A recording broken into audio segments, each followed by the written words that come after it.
नमस्कार साथियों, मैं कृष्ण कुमार सारण, प्रदेश अध्यक्ष राष्ट्रीय लोकदल एवं प्रदेश अध्यक्ष राजस्थान किसान यूनियन, एक बार पुनः आप लोगों के बीच में हलदर की आवाज़ चैनल के मार्फत उपस्थित हुआ हूँ।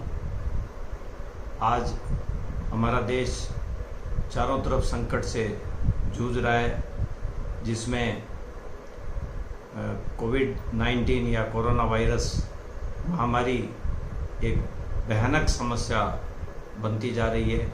इसके अलावा तूफान, भूकंप जैसी प्राकृतिक आपदाएं भी हमारे यहाँ पर इस समय में आ रही हैं। समुद्री तूफान भी 2 बार इस समय में आ चुका है और भारी नुकसान देश में चौतरफा हो रहा है। इसी के बीच जो देश की सरकार की व्यवस्था है, राज्य की व्यवस्था है, उसमें भी भारी विसंगतियां सामने आ रही हैं, देखने को मिल रही है।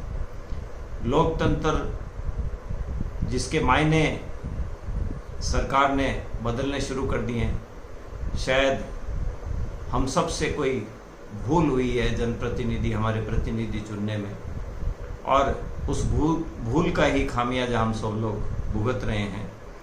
मैं अभी वर्तमान स्थिति में आंकड़े देख रहा था। किसी भी देश के अंदर किसी भी वस्तु के ऊपर सरकार के टैक्स लगाने की रेट क्या होनी चाहिए, इसमें हमें विचार करना चाहिए। सरकार ने जीएसटी लगा रखा है, वो 0 से लेकर के और 18%, 27% तक है, और अन्य टैक्स कितने लगने चाहिए, इस पर आप लोगों का ध्यान आकर्षित करना चाहता हूँ। सरकार किसी वस्तु के ऊपर 30%, 40%, 50%, 60% कितना टैक्स लगाए, सर्वोत्तम, ज़्यादा से ज़्यादा।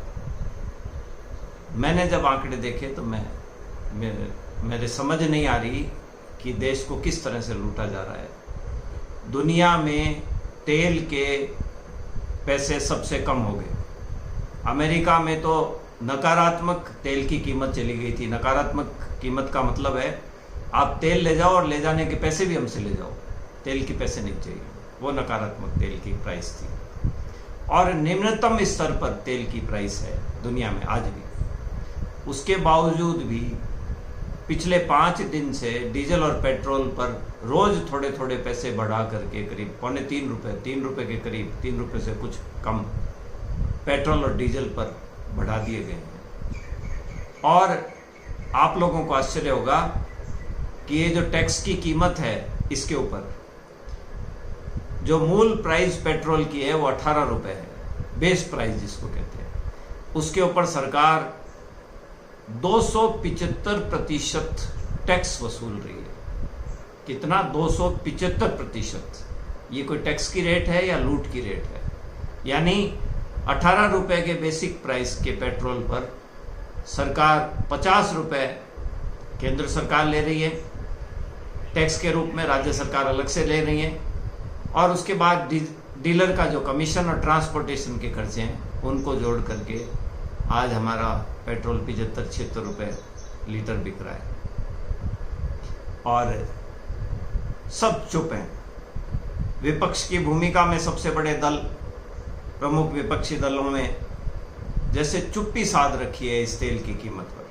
मुझे याद है जब भारतीय जनता पार्टी के लोग विपक्ष में थे तो जरा सी कीमत बढ़ते ही पेट्रोल या डीजल पर पूरे देश के अंदर पुतले फूके जाते थे प्रधानमंत्री के, और तेल की कीमत के ऊपर निम्नतम स्तर की राजनीति की जाती थी। और आज जब इस सत्ता में बैठे हैं तो तेल और गैस की जो कीमतें बढ़ाई हैं, पूरा देश शुद्ध है और त्राही कर रहा है। इस कोरोना संकट में रोजगार है नहीं, पेइंग कैपेसिटी लोगों की खत्म हो गई। अब तो तेल की कीमत कम करनी चाहिए थी, सरकार को अपने टैक्स घटाने चाहिए थे, उसकी जगह तेल की कीमत बढ़ाई जा रही है। तो ये कोरोना का युद्ध है या देश को लूटने का योजनाबद्ध तरीके से काम चल रहा है, ये हमें विचार करना होगा।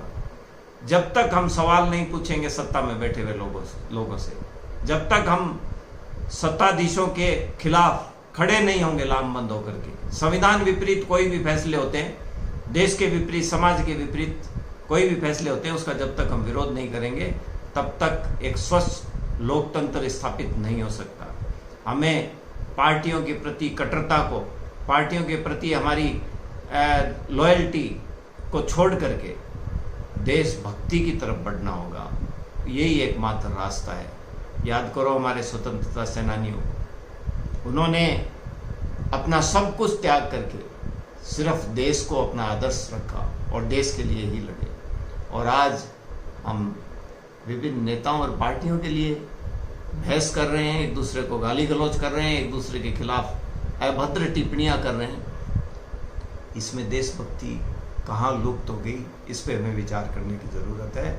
हम पुरजोर तरीके से इसका विरोध करते हैं कि जो तेल की कीमत बढ़ाई गई है, इसे सरकार को तुरंत घटानी चाहिए। जो 18-20 रुपए जो टैक्स बीच में बढ़ाया था कोरोना के समय, वो घटा करके इस तेल को निम्नतम स्तर पर लाना चाहिए सरकार को, ताकि देश के लोगों को राहत मिल सके।